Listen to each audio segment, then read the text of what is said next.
Hello बच्चों, तो चलिए इस प्रश्न को पढ़ते हैं। रेखा का कार्तीय समीकरण 3 - x/5 बराबर y+4/7 बराबर 2z-6/4 है।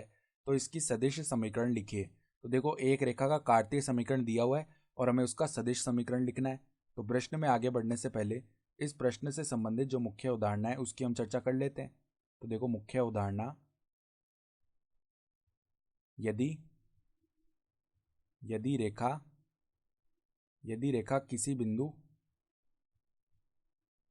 बिंदु जिसका स्थिति सदिश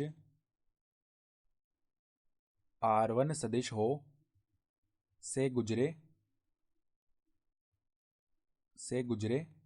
व रेखा के समांतर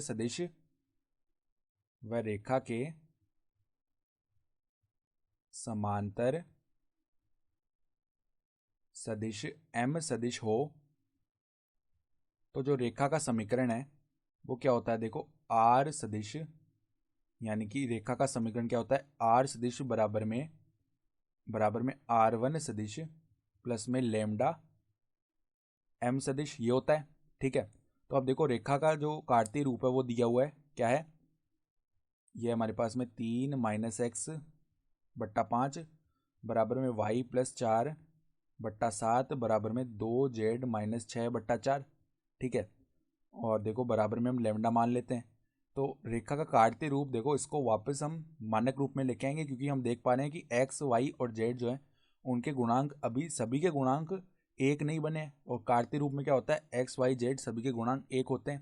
तो यहाँ पर देखो, यहाँ पर 3 - x लिखा हुआ, तो x-3 लिखना पड़ेगा और बट्टा में -5 बन जाएगा। बराबर में देखो y+4/7 बराबर में देखो, यहाँ पर 2 को उभयनिष्ठ लेंगे तो 2 जो है विभाजित कर देगा 4 को 2 बार, यानी कि z-3 बट्टा में 2 और बराबर में लेमडा है। ठीक है, ये बन जाएगा। तो अब देखो, यहाँ से अब हम जानते हैं कि काटते रूप में ये जो बट्टा में लिखे हुए होते हैं -5, 7 और 2, ये क्या होते हैं, रेखा के दिक् अनुपात। और दिक् अनुपात से हम जो सदिश बनाते हैं वो उस रेखा के समांतर सदिश हो जाता है। यानी अगर m सदिश का मान लिखना चाहें हम, तो क्या आएगा, -5i कैप प्लस में 7j कैप प्लस में 2k कैप। ठीक है। और ये जो रेखा जिस बिंदु से होकर गुजर रही है वो यहाँ पर x-x1 y-y1 z-z1 इसके रूप में लिखा हुआ है। ठीक है। तो x1 का मान जो है वो 3 आ जाएगा, y1 का जो मान है वो क्या आ जाएगा हमारे पास में, y1 का मान -4 आएगा, तभी ऊपर y+4 लिखा हुआ है। ठीक है। और z1 का मान जो है वो 3 आ जाएगा। तो अगर हम R1 सदिश बनाएं तो वो क्या बन जाएगा, 3i cap -4j cap plus में 3k कैप, ये बन जाएगा। ठीक है। तो देखो, अब हम रेखा का सदिश समीकरण लिख लेते हैं। देखो, सदिश रूप में जो रेखा का समीकरण है क्या बनेगा, R सदिश बराबर में, देखो हमारे पास में R1 सदिश क्या है, 3i cap -4j cap plus में 3k कैप।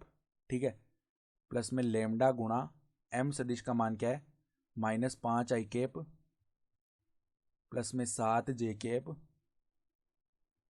और प्लस में 2k कैप, तो प्लस में 2k कैप। और यही हमारा क्या हो जाएगा, उत्तर भी हो जाएगा।